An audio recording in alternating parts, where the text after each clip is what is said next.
Hi guys, Farhan Tipu here, and today we are reviewing another smartwatch from Fireboltt.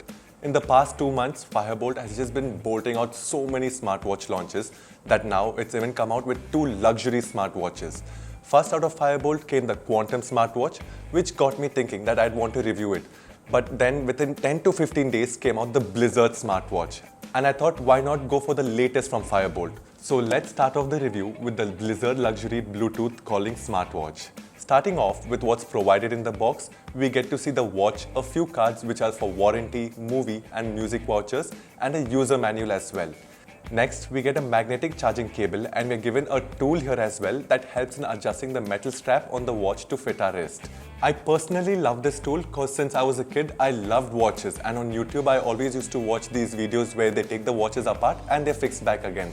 Now here, we can't take the watch apart, but it still makes me feel like I can get a bond with the watch when I'm just adjusting the strap myself rather than going to a watch repairman and asking him to adjust it for me. Enough of my personal review, and let's just continue to the review of the watch. Starting off with the design, on first looks, I've got to say this left an impression on me looks-wise. We get to see a ceramic tachymeter on the dial of the watch, which just enhances the look of the watch. On the side of the watch, we get 2 buttons along with a functional rotating crown.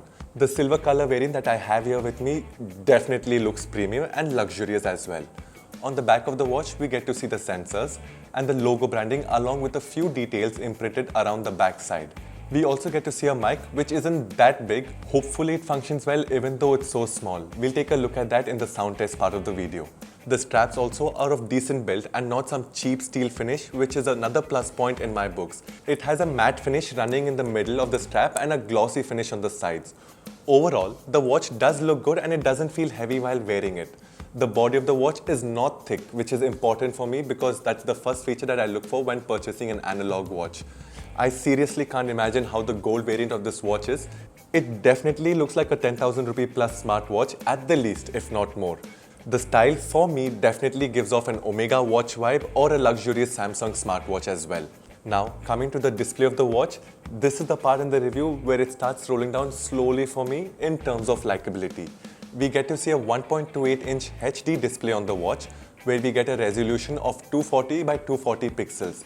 In terms of looking at the watch, it does give out sharp content when our eyes fall on it, and I had no problems looking at the watch while walking under harsh sunlight. Apart from the tachymeter that we see on the watch, we still get to see a fine distinguishable bezel outline as well, which irritated me. It could have been taken care by putting the bezel under the tachymeter, but no, I guess Fireboltt's state-of-the-art smartwatch needs to show the bezels. Now, coming to the features of this luxurious premium smartwatch, we get to see that it has a SpO2 and a HR monitoring. The watch also has a BP monitor, which caught me off guard. I wasn't expecting that. And the watch also has a sleep monitoring as well. They work okay in my view, but I'd suggest you to not try them out for medical purposes. Remember, this is just a luxury looking smartwatch that's in the budget segment, so I'm not confident it would perform as well as expected other than just the basic performance. Speaking of basic performance, this watch has a IP67 water rating, which means it can survive a shower with you, but if you're supposed to go in a swimming pool, goodbye, take care, hasta la vista. That would be the watch's first and last swim with you. There is voice assistant support available on the watch as well for both Android as well as iOS users, where for the performance I'd give it only 45 out of 100, so you know what that means. The other features are it has weather, breathe feature, music control, camera shutter control, around 120 workout modes, step counts and games as well. Now coming to the main feature of this smartwatch, it is a Bluetooth calling smartwatch. When we go to the calling feature, we are shown the recent contacts, dial pad and your favorite contacts. Here again, you can only add 8 of your favorite contacts, which is bearable, but it's a luxury smartwatch, so couldn't it handle all the contacts if not at least 15 to 20? I know I'm asking much, but when it's a luxury smartwatch, I'd want it to be luxurious while using it as well and not just when looking at it. Now, let's do a sound test for the Bluetooth calling feature. This is how I sound when I'm using the watch's microphone to speak while I'm standing outdoors. When we talk about the features, all we get to see is an end call button and the mute button. You guys can be the judge if it's good quality or not good quality. Now the reason I said it's going to roll downhill since that time is because mainly of the UI of this watch.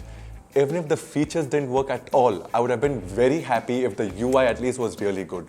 For Firebolt claiming, crafted with precision and care, this watch is the ultimate companion for the modern day individual who values style and sophistication without sacrificing functionality. It was still using the basic UI.